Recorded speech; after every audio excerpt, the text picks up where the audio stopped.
Matthew Liberatore looked great in his debut. Let's break it down on Fantasy Baseball today in 5.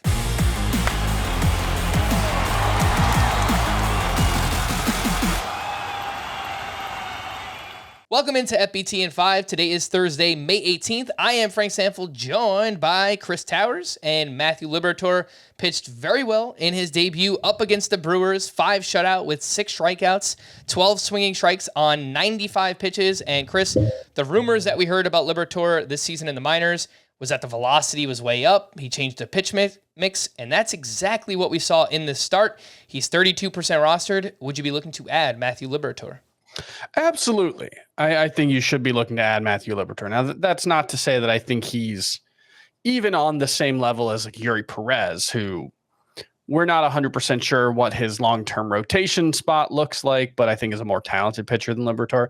But yeah, Liberatore added 20 pounds of muscle last offseason is what he said. The quote he gave reporters was, "You can't fire a cannon out of a canoe," which I loved. Just the imagery of that was phenomenal. You know, he's a guy who the overall track record at AAA is pretty mediocre. 4.35 ERA, little over a strikeout per 9, but it was better this year, you know, and we saw the velocity jump.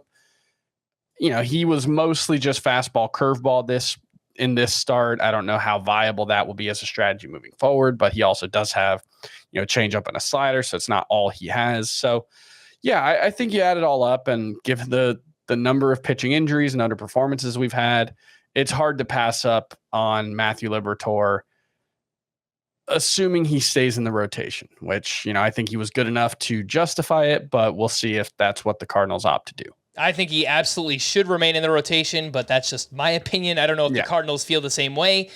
They haven't gotten a lot from their pitching staff this season, so I do think Liberatore has earned that right to stick around. And if he does, it looks like he will make 2 starts next week at the Reds and at the Guardians. Chris, on the other end of the spectrum, Graham Ashcraft is someone who has crashed and burned recently. 13.39 ERA over his last 3 starts.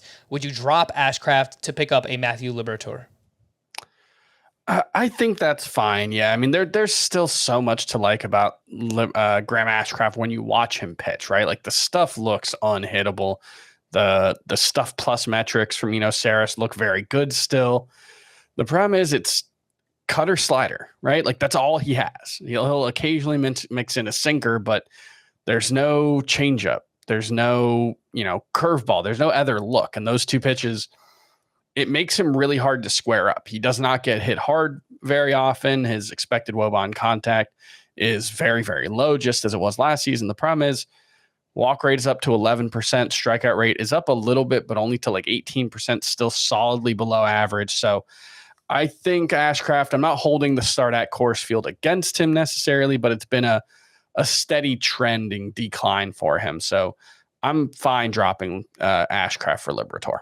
Wednesday brought us yet another pitching injury, this time Dustin May, who left after just 16 pitches with right elbow pain. He did have Tommy John surgery back in 2021, and it turns out his UCL is still intact, and he'll receive a PRP injection in an effort to avoid surgery, but Dustin May will miss some time.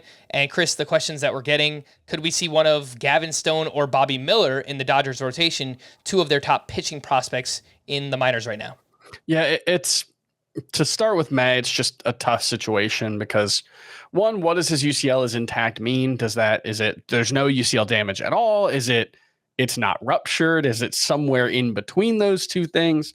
I would guess it's the latter, but it's a flexor strain. That's the kind of injury that, could be 4 to 6 weeks and he's back. It could be the rest of the season. It could be he tries to come back and suffers a setback and ends up needing surgery. So I would say 4 to 6 weeks is less likely than a longer timetable at this point. I think you should expect that. And yeah, I think there's a decent chance Gavin Stone gets the call. It's not a guarantee, certainly. His minor league track or his minor league numbers this season aren't overwhelmingly good, although he was very good in his most recent start. And obviously he wasn't great when he got a chance in the minor or in the majors earlier. So, I think there are some concerns there, but I would guess Stone's going to get an opportunity sooner or later. And, I think he'd be about as interesting, maybe even a little more interesting than Matthew Liberatore if he does get that opportunity. Last name I want to mention here is Mark Vientos, a slugger who was called up by the New York Mets. He hit a 2-run home run, a very clutch homer in that game on Wednesday. He had 4 hard hit balls. He was crushing it in the minors this year. Chris, I just don't know if he's going to play enough, right? We've seen the Mets do this with Brett Beatty and Francisco Alvarez. If it were up to me, Vientos would just be their starting DH, but I don't know that they're going to do that. Yeah, the point I made in the full episode of the podcast, it feels a little like a sweatier version of what the Rays and Dodgers do, where those teams are perfectly willing to put a young prospect into a platoon if they think it makes them better. That's an organizational philosophy for those teams. I think in the Mets case, it might just be we need to win because we're 2 games under 500 and 6.5 games back of the Braves. And so whatever helps us win games right now, even if it's not necessarily the best thing for the development of Brett Beatty and Mark Vientos, might be what they do, in which case that'd be very frustrating for fantasy players. I would be a little surprised if Vientos and Beatty are immediately playing every day over the next week or so. Maybe they just start crushing it, they get red hot, and they force their hand, but I would think this is going to be a pretty frustrating situation moving forward. Yeah, so I think Vientos is just a deeper league ad for now, but maybe after this clutch home run, he starts to play more. We'll follow it, but only deeper leagues for now. Yeah, speculative ads are always a thing, and if you've got a roster spot to play with, if you just lost someone to the IL, take a chance. Just let's see what happens. But I wouldn't add him thinking, well, now I've got a starting option. Yep, correct. For more extensive fantasy baseball coverage, listen to the Fantasy Baseball Today podcast on Spotify, Apple Podcasts, the Audacy app, or anywhere else podcasts are found. Thanks for listening to Fantasy Baseball Today in 5, and we'll be back again tomorrow. Bye-bye.